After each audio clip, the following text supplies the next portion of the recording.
Buenas tardes a todos. Es un placer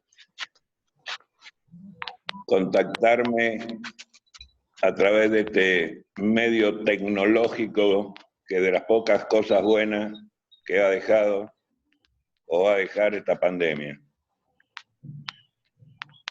El motivo de esta conferencia, todos lo saben, es tratar de que nuestra federación haga nuevos jueces, una necesidad que tenemos y que creo que va a ser muy productivo para todos nosotros. Los voy a dejar en manos de las personas responsables, que son el presidente del Colegio de Jueces, señor Raúl de Majo, y de los directores de cada línea para que ellos la den a la charla, la inicien. De mi parte, nada más que agradecerles a todos los que se han anotado para intentar cumplimentar esta requisitoria y agradecerles a todas las otras personas que están como oyentes, a las que les voy a pedir que apaguen los micrófonos para que dejen hablar a las personas que van a dar la charla. Nada más, muchas gracias y espero que esto que inicia hoy no se termine. Adelante, Raúl. Bueno, buenas tardes a todos. Les agradezco la participación, agradezco a todos los jueces que aportan para que esto se lleve a cabo y a todos los aspirantes por su participación. Hoy va a empezar el ciclo de charlas para los aspirantes a jueces y terminará el año que viene, antes de los campeonatos. Vamos a dar lugar a que inicie la exposición. Mario Garnica, director del área de exótico y juez de la misma rama.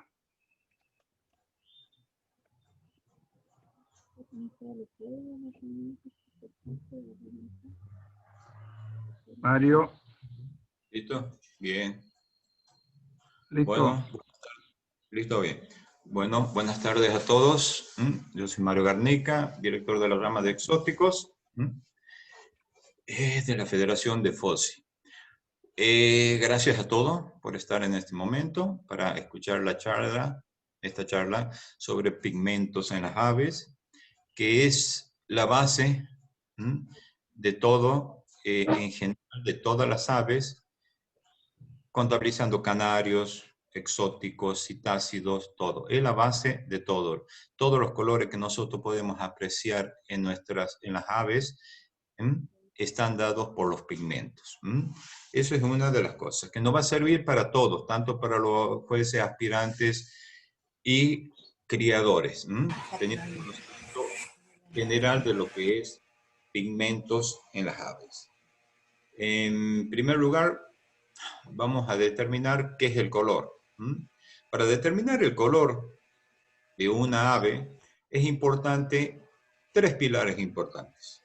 La luz, que va a influir sobre el ave o sobre el objeto, la refracción y la impresión visual que está producida a nivel de la retina y procesada. Esta información sube al cerebro, se procesa y nosotros vamos a visualizar los colores de las aves.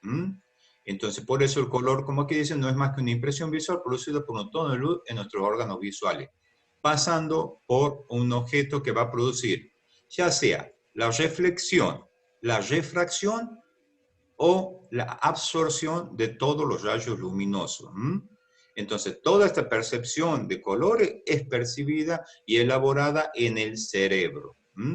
Entonces ustedes van a ver que todas las ondas lumínicas cuando inciden y se reflejan totalmente, en su totalidad, tenemos el color blanco. Cuando se absorben en su totalidad las ondas lumínicas, vamos a observar nosotros el color negro, es decir, se va a procesar en nuestro cerebro que es un color negro. Y así, a su vez, las ondas que se reflejan y otras que se absorben, de acuerdo a la coloración de los pigmentos, se van a ir reflejando y nos van a ir dando los distintos colores que compone la gama de los diferentes pigmentos en los animales, en las aves, sobre todo. Nosotros vamos a hablar un poquitito más de las aves. Entonces, esto está referido ¿a qué? A que si yo hago una incidencia sobre un objeto, cuando se produce la refracción, la reflexión o la absorción, este produce un arco iris de colores. Esto es lo que percibe el cerebro y lo procesa, y de acuerdo a los órganos a los colores que se van a reflejar o refractar o absorber, es lo que nosotros vamos a percibir. Le puse este ejemplo como para que tengan una idea general de cómo es el espectro lumínico que se puede producir cuando la luz incide sobre un objeto, o en este caso la pluma, y sobre los pigmentos. Los pigmentos, ¿qué son los pigmentos? Son sustancias que se encuentran distribuidas en el plumaje de las aves, de las patas, de los picos, de las uñas. Son los que generan los colores. Aquí como ejemplo le puse la paloma de Nicobar, donde vemos todos los tipos de colores, y todo esto son pigmentos. ¿Influido por quién? Por la luz, donde se ha producido la reflexión, refracción o absorción, y lo ha emitido, y nuestro cerebro lo ha procesado, y nosotros vemos esta ave con estos diferentes tipos de colores. Le puse una imagen más o menos para que lo vean, de un papagayo en su vuelo, para ver el espectro de colores que puede producir los pigmentos en las aves. Entonces, eso es uno de los parámetros que tenemos que ver, que son los pigmentos. Hay algo que el color blanco, dentro, es la ausencia, es la excepción a la regla, llamémosle así también, porque no presenta pigmentos. Nosotros vimos en la primera diapositiva y en la segunda, cómo cuando se reflejan todos los rayos, el color aparece blanco. Entonces, no le otorga color, sino es el color de las aves, es blanco. El blanco, como dice, surge y aparece en la ave por la presencia, es decir, no por la presencia, sino por la ausencia de los pigmentos. Este color blanco puede ser total, en el plumaje o en el ave. Total, en este caso del flamenco, no es total porque tenemos en el plumaje nada más, pero si nosotros vemos el pico, hay pigmentos en el pico, y en las patas que están negras hay pigmentos. O puede ser parcial. En base a esto, antes de empezar con todo lo que es pigmentación, vamos a ver cómo son el color blanco, cómo se comporta cuando es total o parcial. En donde tenemos despigmentación parcial de la pluma. ¿Qué significa eso? Que la pluma tiene zonas blancas y pigmentadas. ¿Dónde lo podemos observar mucho? En el diamante mandarín, en la parte del cebrado pectoral, en el starfinch, donde vemos en la máscara, en el pecho, y en los flancos, el diamante butelet en todo su flanco. Esos son plumas negras con zonas despigmentadas, es decir, ausencia de pigmentos. Acuérdense, cuando vemos plumas blancas hay ausencia de pigmento, no hay pigmento. Entonces, esta es una despigmentación parcial de la pluma. Después, si seguimos viendo, cuando hay una despigmentación parcial, pero del plumaje, es cuando una zona del ave presenta una despigmentación. Esto, como en el calafate, en su cachete, es todo blanco, es una despigmentación parcial de plumaje, porque después tiene otras pigmentaciones como su capucha. Otro ejemplo es el diamante de Gull, pecho blanco, donde todo el plumaje del pecho es blanco, pero las otras partes no presentan el color blanco, es decir, la ausencia de pigmento, sino hay pigmento. A esto se le llama despigmentación parcial del plumaje. Y después tenemos el de la despigmentación total del plumaje, en donde no tenemos ningún pigmento. Se lo puede observar en el diamante mandarín blanco, en el calafate blanco, en un blanco, en los canarios, en los blancos recesivos, donde no tenemos ningún tipo de pigmento en el plumaje. Entonces, esto es despigmentación total del plumaje. Y después, cuando tenemos despigmentación total del ave, hay una eliminación de los pigmentos en toda el ave. Y en todas las partes, córnea como es pata, uña, pico, ojo y plumaje. Estas son las tres variaciones que quería, de las excepciones del color blanco. Estos son isabelitas de Japón, ¿no? ¿Me entiendes? Entonces, eso es lo que quería ir mostrándole con respecto al color blanco, que es la excepción. Cómo se puede ir presentando parcialmente en la pluma, en el plumaje y en toda el ave también. Ahora vamos a entrar un poquitito en los pigmentos. Los pigmentos son lo que dan las coloraciones a las aves. Los colores en el plumaje de las aves aparecen por dos procesos, que es la pigmentación, pigmentos que se forman en la pluma, y la coloración estructural, la propia estructura de la masa queratínica de la pluma. Si nosotros observamos, a ver, voy a volver un poquitito una diapositiva para explicarle un poquitito más. Si nosotros observamos, si este fuera una pluma, la capa queratínica, que ya lo voy a mostrar más adelante, se encuentra en el medio. ¿Y qué es la capa queratínica? Es una proteína que contiene azufre que se encuentra en la parte más superior de la epidermis de los animales y de las aves, que tiene una función muy especial que ya se la voy a ir explicando. Entonces, tenemos el color estructural. Entonces los colores se van a formar por la pigmentación que existe en las plumas, y por el color estructural es por la base de queratina que tienen esta. Existen dos tipos de pigmentos dentro de las aves, que son los lipocromos, que son de origen exógenos, no lo produce el ave. Ella lo tiene que consumir para producir los lipocromos. Y las melaninas, que son de origen endógeno. Ella sí la produce el ave. Todas las aves, ¿no?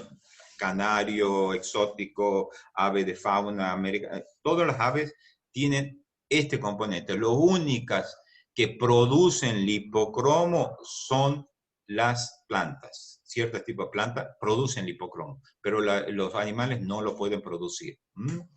Entonces, en base a eso, tenemos formas de lipocromo en forma total, lipocromo en forma pura del plumaje, como se puede apreciar en el diamante tricolor, en el pinzón degollado, en el diamante papagayo.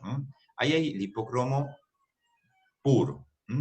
Son una de las de los temas a ver mucho, porque son pocas veces se ve el hipocromo en forma pura en el plumaje. Siempre está relacionado con el otro pigmento, que es la melanina, ¿me entiendes? Entonces, si nos retrotraemos a una de las primeras diapositivas, que es la paloma de Nicobar y el papagayo, todos esos colores están formados por pigmentos lipocrómicos y melánicos. Y vuelvo a recordarle, y tengan en cuenta esto: los lipocromos son exógenos, las melaninas son endógenas. Eso es importante tener el conocimiento de eso. ¿Y qué tipo de lipocromos tenemos? El amarillo, que está formado por uno de los más conocidos, de la luteína, y el rojo, que es la catasantina. Entre estos, este va a dar un espectro de color desde el amarillo hasta el rojo, de acuerdo al grado de concentración, porque todos estos tipos de lipocromo y todas las pigmentaciones, todos los colores, van a depender en primer grado del grado de la concentración, de la dieta, del sexo, de la época y de las mutaciones. Y empezamos a desglosar cada uno de estos. Del grado de concentración, cuando mayor concentración yo tengo de un pigmento como la luteína, el color va a ser amarillo. Cuando mayor concentración tengo del pigmento catasantina, que es el pigmento rojo, voy a tener los rojos. Y después, cuando menor grado, vamos a ir teniendo colores más claros. Es decir, rojos menos intensos, menos brillantes. Lo mismo pasa con el amarillo. Con respecto a la dieta, cuando más consumo de carotenoides como la luteína existe, el color es más amarillo. Y cuando mayor concentración, mayor consumo o concentración de catasantina tenemos un color más rojo, es decir, el pigmento catasantina es más rojo, ¿me entiendes? Entonces, y otra cosa que hay que analizar, el sexo. El sexo, siempre vemos que en primer lugar en la naturaleza el macho tiene mejor color que la hembra. Todo es también por una forma de que la hembra tenga menor color o sea menos representativa por el camuflaje cuando anida para no ser atacado por los depredadores. En cambio, el macho tiene un mayor color, un mejor color. Son más brillantes generalmente los machos que las hembras. Hay una época también en la naturaleza que se observa mucho, que es en la época prenupcial, antes de aparearse, muchos pájaros reempluman y presentan un brillo muy especial de las plumas. No la hembra siempre es más parda, más opaca para camuflarse. Y después están las mutaciones. Las mutaciones, bueno, ahí vamos a tener en lo amarillo el marfil, y en la parte roja la máscara del diamante papagayo, todo eso. Pero mutación es otro tema aparte para después tratarlo. Lo puse, pero incide en este tipo de lipocromo. No existe lipocromo naranja. Eso es una de las cosas que también tenemos que tener en cuenta, que no existe el hipocromo naranja.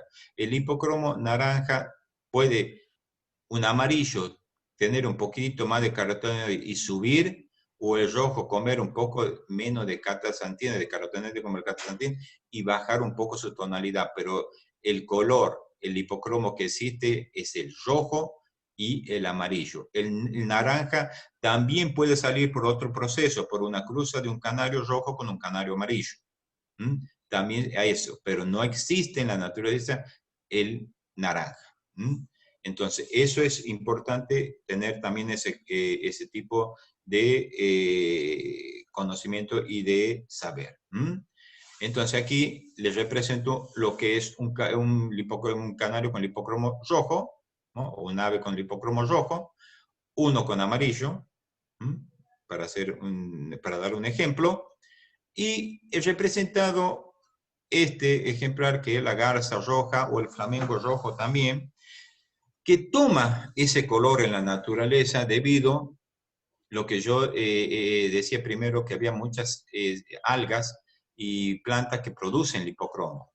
Hay una alga muy especial que produce mucha cantidad de carotenoides de tipo similar a la catasantina, y los crustáceos se alimentan de esa alga y este animal consume esos crustáceos y toma esa coloración roja. Se ha observado que en cautiverio no adquiere ese color rojo, sino lo pierde, lo va perdiendo y lo pierde, ¿me entiendes? Entonces, ¿por qué? Porque no tiene el consumo del carotenoide rojo, la catasantina, que va a consumirlo a través de los crustáceos y a través de la alga que lo produce. Entonces, eso es lo más importante de tener en cuenta sobre los lipocromos, las variaciones de colores. Acuérdense que varía de un amarillo hacia un rojo, y que están formados en primer lugar por uno de los componentes que es la luteína, es una de las formas más puras en el hipocromo amarillo, y es la catasantina. También hay otro colorante rojo que se usa, que es el carofil, pero tiene una microestructura capsular que produce una liberación muy lenta y prolongada, que muchos canalicultores la usan. Así que ese es el otro colorante. Hablaban mucho de, antes que me olvide, de la astaxantina. La astaxantina, averiguando bioquímicamente, es una proteína que produce, no la coloración, sino produce un aumento del sistema inmunológico y una protección cardiovascular en las aves, pero no produce una coloración la astaxantina, ¿me entiende? Sí, el carofil. Entonces, eso es una cosita que quería hacer notar y diferenciar. Volviendo al color. Y también tenemos que hemos dicho que aparte de las plumas, los lipocromos, también pueden fijarse en ¿dónde? En las partes córneas, pata, uña, pico. Y como ejemplo tenemos el diamante mandarín con lipocromo rojo, el starfinch, donde tiene depositado todo el lipocromo rojo en su pico, y el diamante mascarado, que tiene el lipocromo todo en su pico amarillo. Entonces los lipocromos también, todos los pigmentos están distribuidos en todas las partes, plumas, pico, pata, uña, es decir, en todas las partes córneas. Entonces, ahora vamos a pasar un poquitito a hablar de las melaninas. Las melaninas, como hemos dicho, son de una procedencia endógena, la forma la propia ave. Entonces, ¿cómo se produce la formación de la melanina? Se produce a partir de la tiroxina, que es la glándula tiroides produce tiroxina. Esta tiroxina, por acción de una tiroxinasa a nivel de los melanocitos, que son las células producidas, que producen la melanina, se produce una melanogénesis y se produce la producción de melanina por los melanocitos. En todo esto también tenemos que tener en cuenta la concentración y la saturación que tienen las aves sobre las melaninas, así también como en los lipocromos. Y con respecto a eso podemos decir que existen dos tipos de melanina, la eumelanina y la feomelanina. La eumelanina también se la va a subdividir en negra, que esto lo encontramos en todas las aves ancestrales. Generalmente la melanina negra, como la feomelanina, generalmente están presentes en todas las aves ancestrales. Y la eumelanina marrón es una mutación que procede de la melanina negra a partir de un proceso enzimático, se transforma en marrón. Entonces, como decimos, vamos a tener eumelanina negra, eumelanina marrón, feomelanina. Este tipo de melanina toman una distribución muy importante en la pluma y van conservando su lugar. La negra y la marrón generalmente ocupa y se produce la concentración en el centro de la pluma, con dispersión a veces también hacia los costados del centro de la pluma, y la feomelanina en los contornos de la pluma. Esas son las distribuciones que presentan este tipo de las melaninas. Y cuando mayor concentración tiene, más negra se produce, cuando menos concentración, más gris. Entonces ahora vamos a ver un poquitito el tono de las eumelaninas de acuerdo a su concentración, lo que le estaba hablando. ¿Qué pasa cuando yo tengo una concentración muy alta de melanina y las ondas lumínicas son absorbidas en su totalidad? Tenemos tenemos un negro bien intenso, ¿me entiende?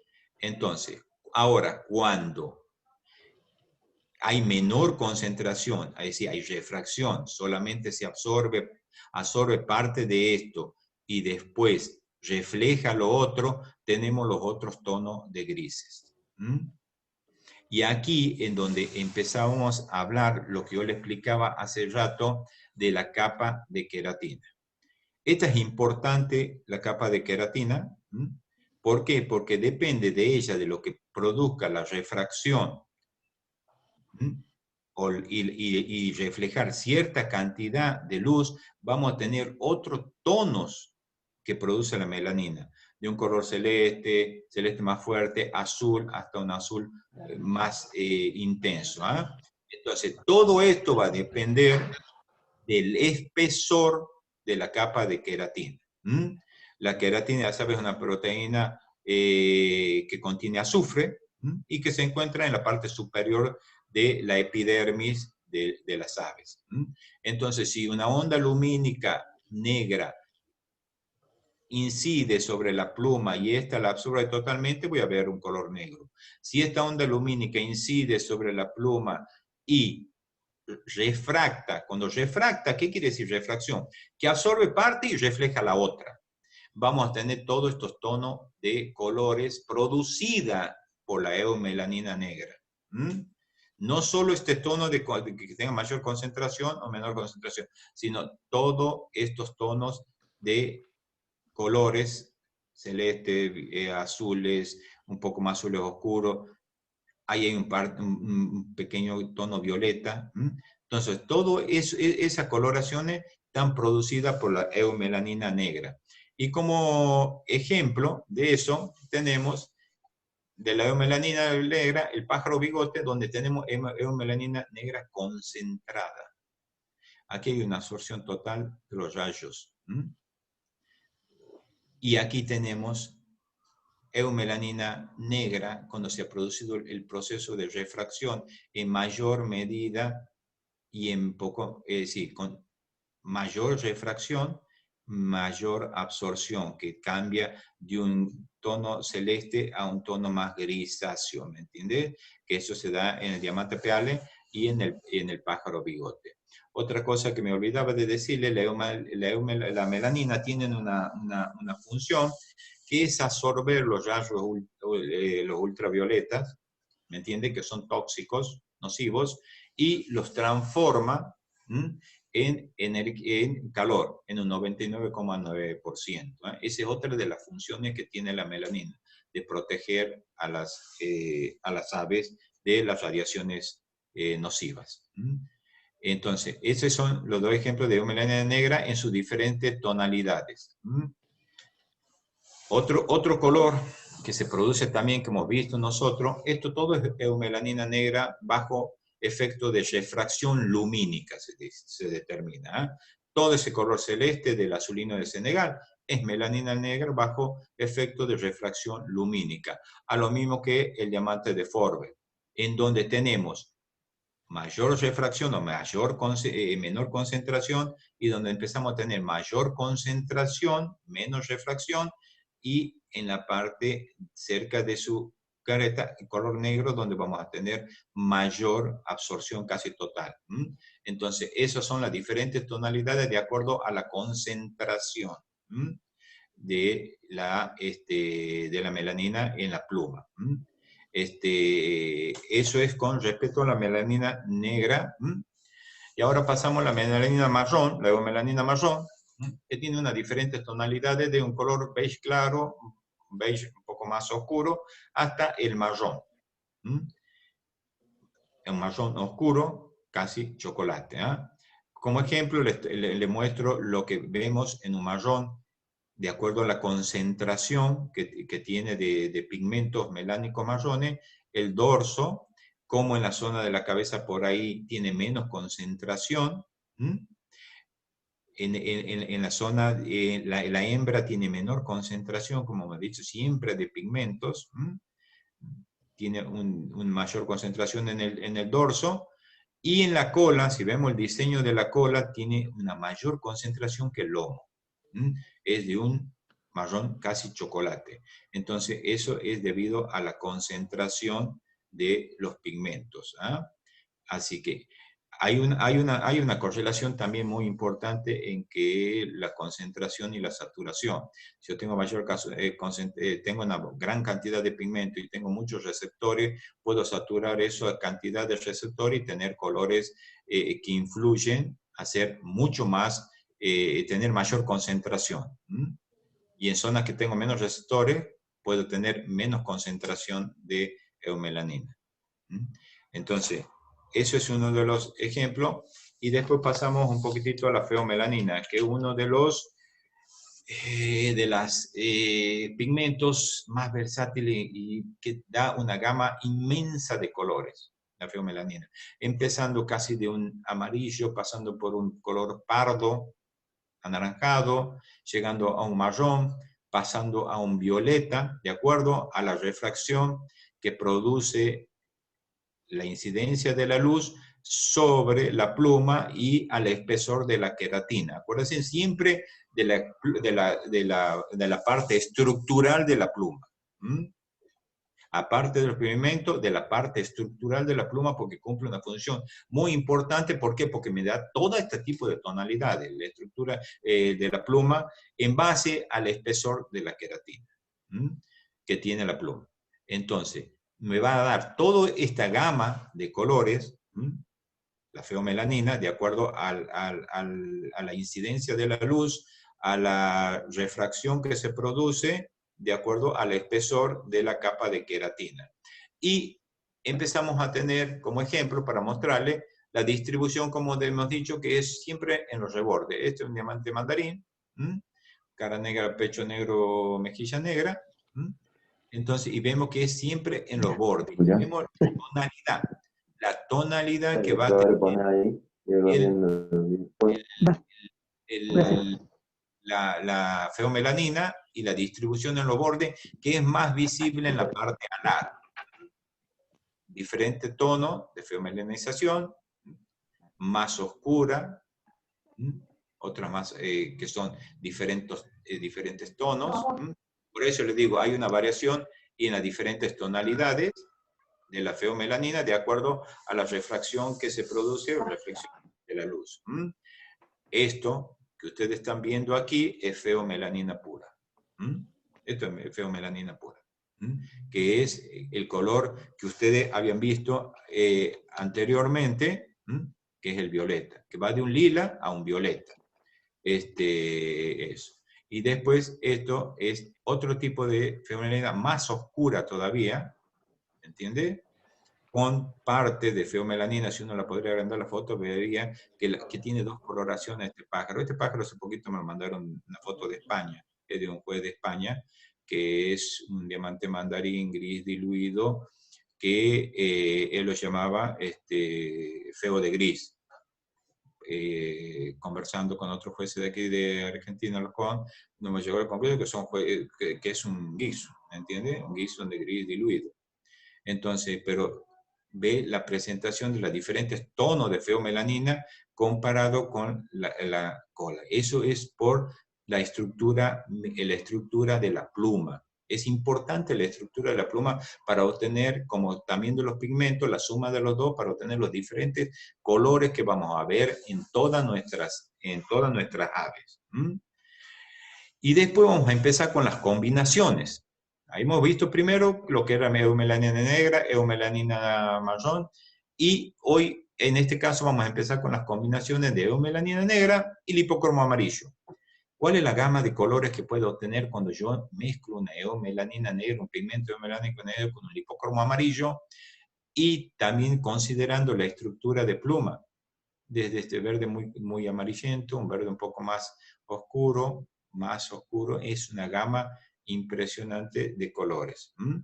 Que si yo lo ejemplifico a esto, a la eumelanina más lipocromo amarillo, lo tengo en el dorso del diamante de Gould. El diamante de Gould tiene ese color verdoso, es por la combinación de la eumelanina negra con el lipocromo amarillo.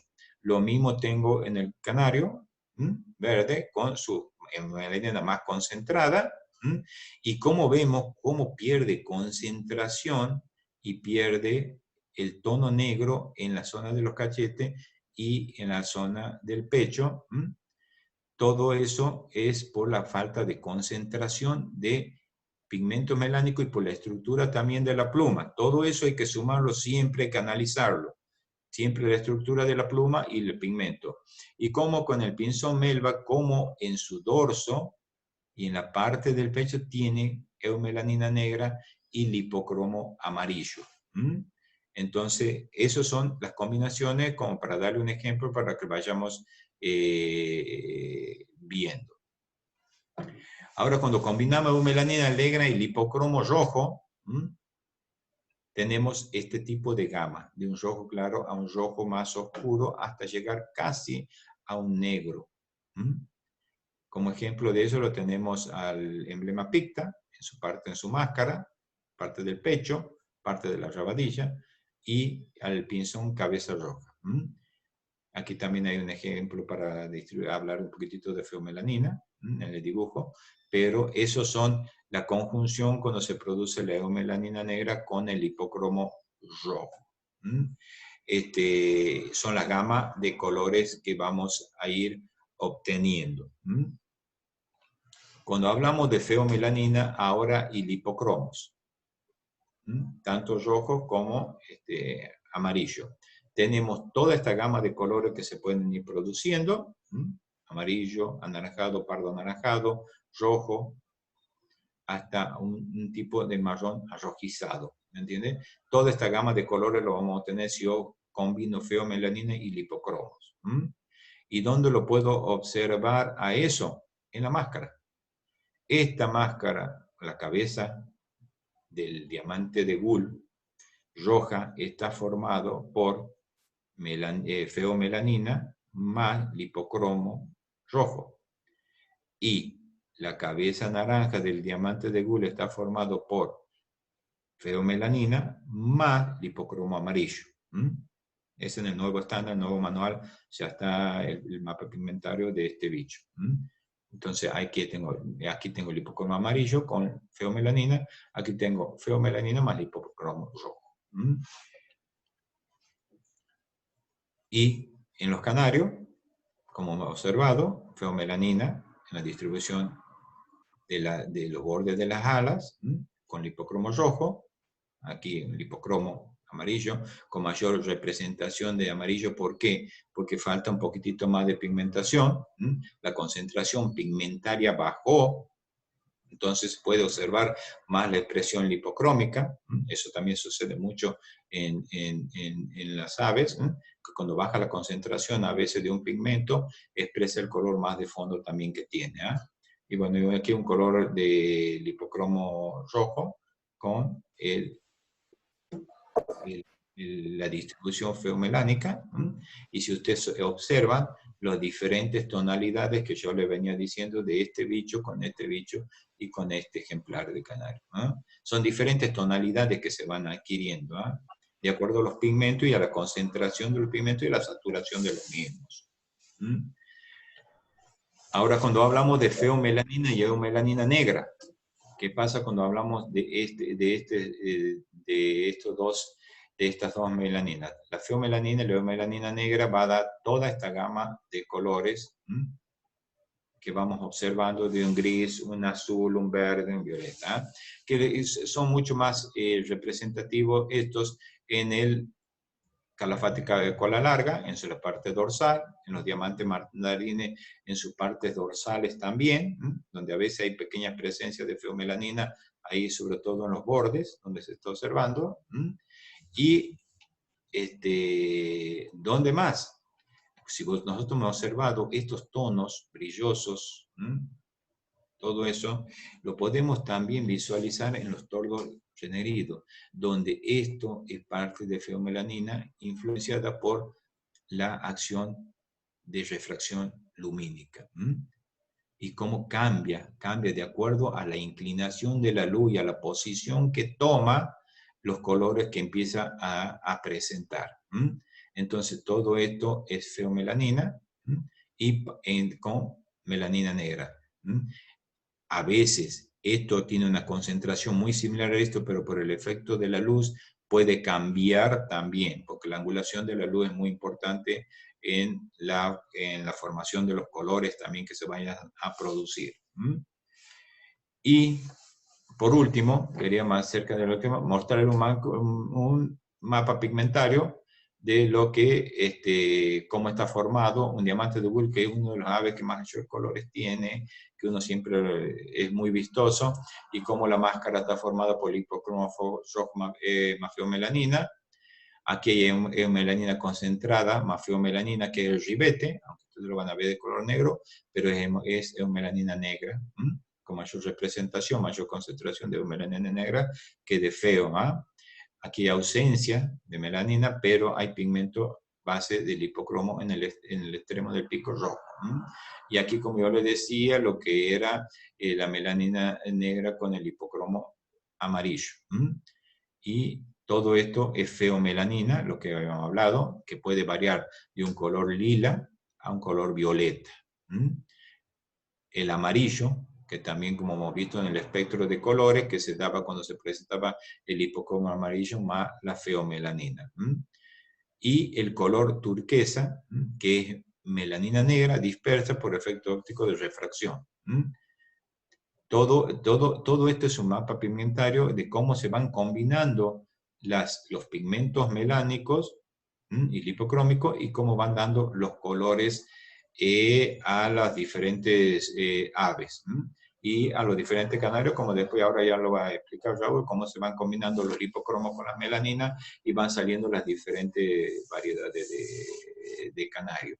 Antes de finalizar, sobre todo los criadores de exóticos que estén escuchando, quiero hacer un pequeño comentario nomás sobre el diamante de Gull, que cambió ya el estándar del diamante de Gull. Este ya no es el estándar actual del diamante de Gull. El año pasado la COM lo cambió en Portugal.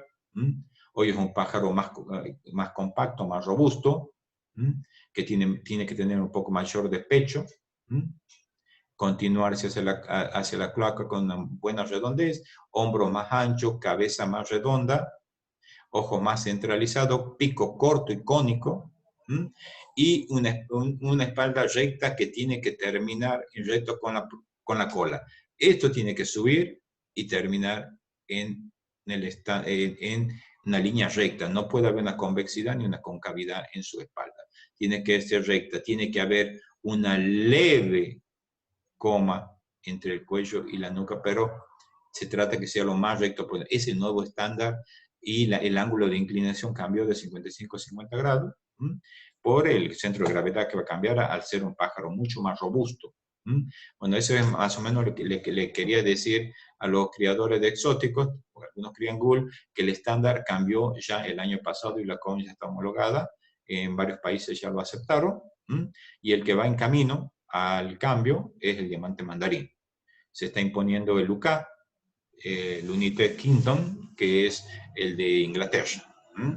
En Europa ya se está trabajando, algunos mestizándolo, pero hay muchos adeptos ya, y se cree que en poco tiempo se va a cambiar ya el estándar también del diamante mandarín.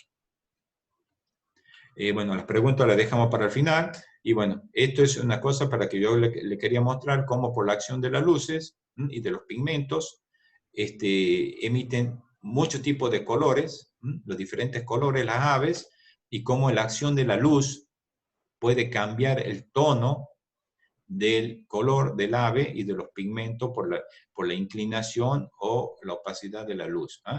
Entonces, estos son todos producidos por pigmentos que nosotros tenemos, que son los lipocromos y las melaninas en sus diferentes concentraciones y saturación.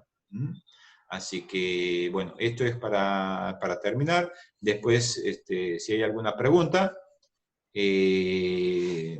la contestamos. Así que ahora le dejo el lugar a